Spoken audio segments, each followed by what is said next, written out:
To be the champ, you've got to beat the champ. To be the king, you've got to beat the king. Everybody still has LeBron atop the league. Well, when I say everybody, I guess the media, right? Until you knock him off, he's the guy. But according to Las Vegas's odds, Luka Doncic is the heavy favorite for MVP.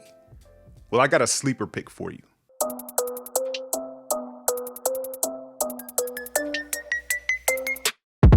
So these are a few bold predictions because why not? Everybody likes to use that term, right? Sleeper bold predictions for this NBA season. I wanted to hurry up and get this out before any real games took place, so I wasn't like hedging my bets or anything like that. But what can you really learn from one game? I learned something from the preseason. That's what I was waiting for, to see some stuff there. But yeah, so without further ado, I've got a sleeper MVP pick for you, and it's Devin Booker. Yeah, it's D-Book, not Jason Tatum. Not Luka Doncic isn't a sleeper, right? But, some people think maybe Kawhi, Steph Curry. A lot of people think he's going to have a bounce-back MVP season. And yeah, I think these guys are all going to put their names in the hat and make their case as the season plays out. But watching Devin Booker in, these 3-4 preseason games, how much can you take from it? Well, there's something different. There's something different about bro, right? Like last season, he took the step into becoming a more complete player where it wasn't just scoring and kind of empty calorie stats, right? You saw him kind of balance his focus and energy on actually making winning plays. He started to defend better. He started creating for others better, right? And it was just a much more balanced approach to the game. And it was a step that, frankly, I was surprised he made. I wasn't sure he was going to make that step, especially on the defensive end. Early in his career, what I didn't like was it didn't seem like he took too much pride there, and he took that step, and everybody knows like what the Suns did in the bubble, despite not making the play-in game and all that. And, he was the front and center there with that, right? Even had a game winner.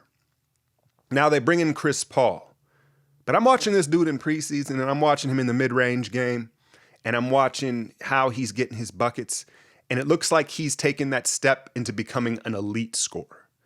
We know he's a good shooter, right? And we know he's a bucket getter.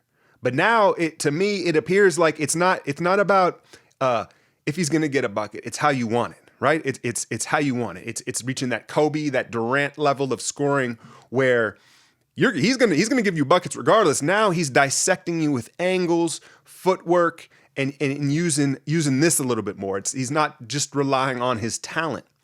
And now, whether he would have made this step or not without Chris Paul, it remains to be seen. But bringing in Chris Paul, I think, certainly helped this, accelerate this process for Devin Booker, right? Where, Chris Paul, what that's the value. A lot of people didn't like this move. They're like, you're bringing in, how much more does Chris Paul have in the tank, right? They're not going to really contend for a championship. So what? You get in the playoffs, and then Chris Paul, is going to be done here shortly. You're missing the point. The point was for Devin Booker to get with Chris Paul at this stage in his career and learn from one of the most cerebral players who's ever played the game, right? There's certain guys like you could bring, let's just hypothetically, you bring Durant in for Devin Booker. And Durant might not be the greatest example because Durant is a student of the game as well. But there's some of these other players where they're so talented they can't necessarily share that with other players, right? Where Chris Paul, so much of it is his mind and his understanding of the game, and that's something that can be shared. And so I think Devin Booker has taken another step here, specifically on the offensive end, as far as he's just toying with guys now, right? He's literally, you can just see it, right? And again, it was preseason, I know, but I think we're going to see it into the regular season where he's like working on his game in the game. That's how talented and special he's become offensively. Now, defensively, he's got to balance it out. He's got to keep it up.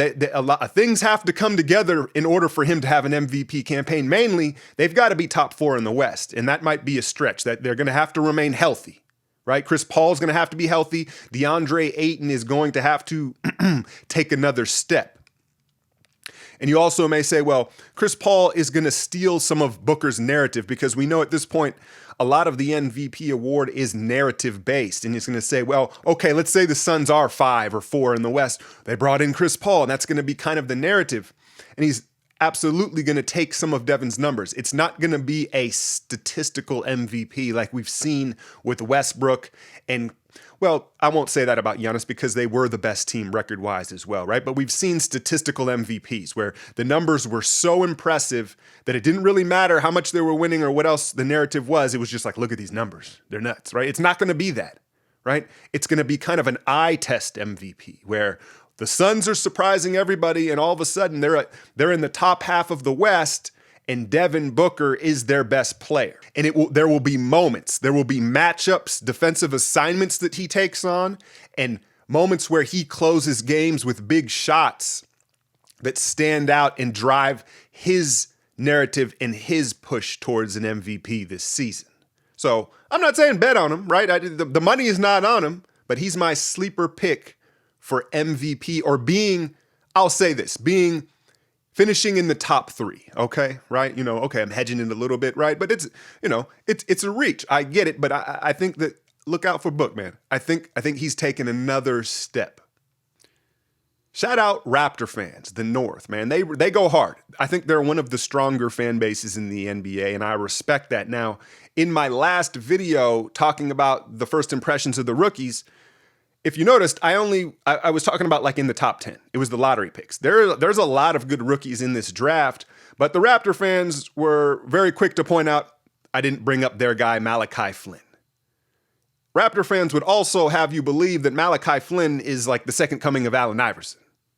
Let's relax. Let's relax a little bit, right? He's more like kind of like a sober Delonte West, right? Like he's nice. 22-year-old out of San Diego State. He's a bucket getter. He's a little slight. And I think that's the question I have about him. He has the lead dog mentality. He's mature, again, at 22 years old. Can operate in pick and rolls, shoots it well enough and deep enough that you can play him off ball. And Nick Nurse loves using those small lineups with multiple guards out there. So he's going to get opportunity. And I think y'all should be excited about him. Now, as far as like being a star, I don't know about that. But I'm going to put him as one of my sleepers for Rookie of the Year with the caveat that something has to happen as far as their roster goes. And what I mean by that is, look, Kyle Lowry signed this one-year deal. Is it like $35 million? A lot of people speculated that the deal was made because it allows both sides an out. If Toronto isn't where they want to be or Lowry, they can trade him to a contender on a one-year deal, and it's easy to do.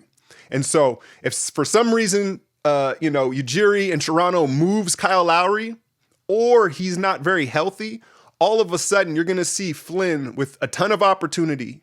He's ready for the NBA at 22 years old. And then again, that mentality, that scoring mentality, he's going to put up a lot of numbers. And I think you're going to see him atop the list for Rookie of the Year, given that opportunity. I have one more sleeper pick for Rookie of the Year. And again, opportunity is the theme here, right? That's what it looks like. Because it's not always, you have to remember, Rookie of the Year, it doesn't necessarily represent who's going to be that best player coming out of that class. A lot of it has to do with opportunity. I already told you, I think LaMelo, Wiseman, and the kid in Chicago, Patrick Williams, are in the best position as far as opportunity goes, right? LaMelo at the top of that. But another sleeper pick I have outside of the top 10, Devin Vassell in San Antonio. If you go all the way back to my scouting report and my big boards and whatnot, I had him around 7 or 8. I thought he slid to San Antonio. What were they at, like 11 or something like that? Anyway, another kid that's ready to play right now. And the question is, again, with the opportunity, is San Antonio going to hand the keys over to the youngsters? What that means is way less DeMar DeRozan, way less LaMarcus Aldridge, and less Rudy Gay. Now, whether they trade those players or they just commit to, again, the youngsters by giving them more opportunities. You got Walker, you got Skywalker, DeJounte Murray. They have that plethora of guards. Devin Vassell is the young wing that they have. Jakob Poeltl will play him more too. Why not, right? But if look at his numbers here. I think he played like 27 minutes in the preseason. He shot 50% from 3. He gave him like 12, 13 points, 6 rebounds, 3 steals a game. I know it's just 3 preseason games, but I love this kid coming out of Florida State because the motor, The length, the motor, and I believed in the shot, and the early results say I was right in believing so. So I think he's another sleeper candidate for Rookie of the Year, given the opportunity. San Antonio, go young. What are y'all going to win with Aldridge and DeRozan? I don't know. There's been as amazing as Pop's run has been there. There's been some funny stuff the last few years in some of the decision making, and it's going to be interesting to see the agendas and the push and pull of that roster as the Popovich era comes to an end, because they need to commit to the youngsters. They've got some exciting young athletes, so watch out for Devin Vassell. Those are my 2 sleeper Rookie of the Year picks. My other prediction has to do with the Warriors, because it's my squad. I'm biased. I can't be objective with the Warriors. You already know that. You don't have to point it out. No, but I'm aware of my fandom, right? That's the important thing. Like, everybody that does this, any hoop head that talks, we can't help but be biased towards the teams we grew up rooting for, right? And there's no point in hiding it or saying that you're not. Just be aware of it. That's the key. But I wanted to do a little Warrior segment here. And I've had several predictions. One of them is I'm a big believer in Jordan Poole. Now, I thought he was going to become the backup point guard, and I still think somehow there's a way to that, but it looks like it's been clouded with, the signing of Wanamaker. They tried to go get Jeremy Lin. I don't know. I'll briefly speak on that. Like Jeremy Lin, I haven't seen him play in so long. I don't know what he has left. But as far as I'm concerned, I'm not sure what he would have brought to the table that Wanamaker or even young Nico Mannion doesn't already bring. So I didn't really understand that. I thought that might have been more of like a favor, to be honest with you. But so one of the things that I'm bold about with the Warriors season is Jordan Poole's success. The proof is in the pudding. You put in the work, and he's clearly done that. That's not a secret. Now, I think his best position is on ball. His ability to wiggle with the bounce, create, and that just seems to build a rhythm for him. Steve Kerr may think otherwise. He hasn't played as much on ball in these preseason games. Again, Wanamaker, Mannion, bringing in Bazemore, it's clouded things. I think that Jordan Poole is not going to take no for an answer. One way or another, he will be in this rotation because he's put in the work and he wants it. And he's versatile enough to do so. But my bold prediction, if you will, for the season is the Warriors will have 2 players that make the all-defensive team. First, second, I don't know. Is there a third defensive team? I don't know why I don't know that. I feel like there is. Either way, I think the Warriors are going to make 2 now. You automatically say, okay, well, it's going to be Draymond. Draymond, man, get it right. Get right. I don't want to blame him for being chipped up right now, but I'm salty about that, especially considering, who we face first, right? We were all excited to see those 2 guard each other. So you go ahead and you assume Draymond is going to be one of them, and I think you would be right to assume that, right? I don't know how much Draymond has left as far as his career and his style of play being undersized. I do think he has one let me show you season, one season of you must have forgotten, right? I think he has that being this year. Beyond that, I don't know. I don't know how he's going to age, but I think he has one. And you look at the identity of what Kerr's preaching here. He's going to be the head of the snake defensively. So I think he is one of them, right? Now, there are 2 other candidates. You could say 3. Wiseman, that'd be tough. Maybe if he averaged like 4 blocks or something like that. Maybe. I don't know. I don't know if he'll play that much. Be clear, he'll play. I don't know if he'll play enough to put up huge numbers. But I guess defense isn't about numbers. I'm contradicting myself here. Anyway, let me get to my points. You'd think that the 2 other candidates are Wiggins or Kelly Oubre.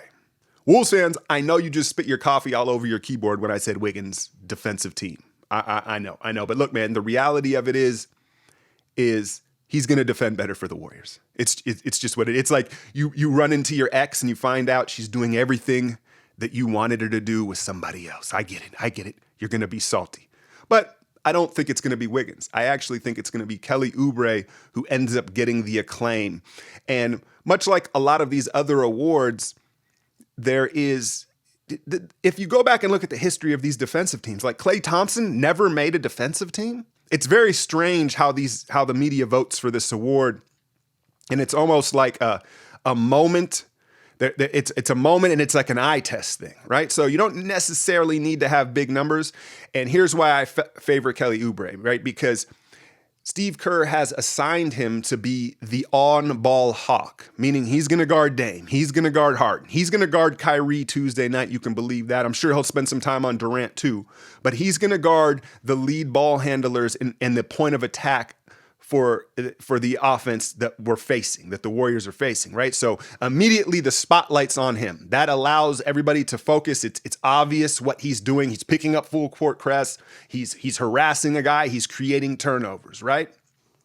And so I think him buying into that, it's just going to be a spotlight. Now, there's no way they get two unless the Warriors reach their goal that Steve Kerr has set for them, and that's being a top 10 defense. So I think that the collective, the length, the mindset, and the early buy-in. You saw Steph take a charge on Michael Porter Jr. in the first preseason game, and you cringe whenever Steph hits the ground, but it was setting the tone, showing that this is our identity on the defensive end, and I'm willing to step in and do it. The two-time MVP is, so Andrew Wiggins, you better damn sure hustle back and be willing to do it, right? And so if the team collectively buys in, which I believe they're going to, and they're going to be a top 10 defense, that's when the media and people tend to start handing out and rewarding the defensive efforts. I think Oubre's performances are going to be louder and they're going to be more up front in the spotlight because, again, he's going to be guarding ball handlers, where Wiggins, it's going to be more nuanced, but I expect him to contribute as well. So I think you're going to see a Draymond Green and Kelly Oubre make an all-defensive team. Anyway, if you want the rest of this, you can catch this on a podcast here or hop on the Patreon for the rest of the full video. I got some more Warriors take, Giannis take, some of the other stuff that happened in the NBA. But if not, man, hit the like, share, and subscribe and do all that good stuff on the tubes.